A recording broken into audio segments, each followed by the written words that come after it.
My distrust and my dislike of authority is a deep, deep fuel in me.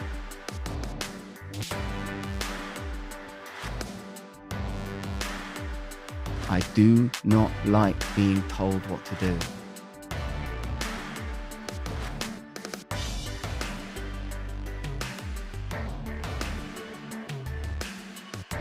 I do not like it. It is a big, big part of my religion.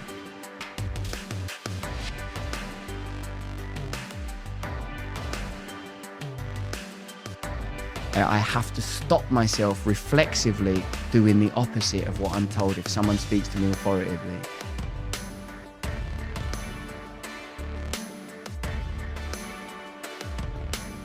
Someone asks me to help them, I will do my level best to help them.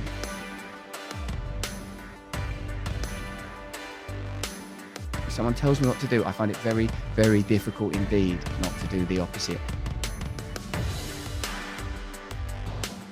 Anarchist calisthenics. Break rules every day just to remind yourself that you belong to something higher than a set of systems potentially imposed by a malevolent force.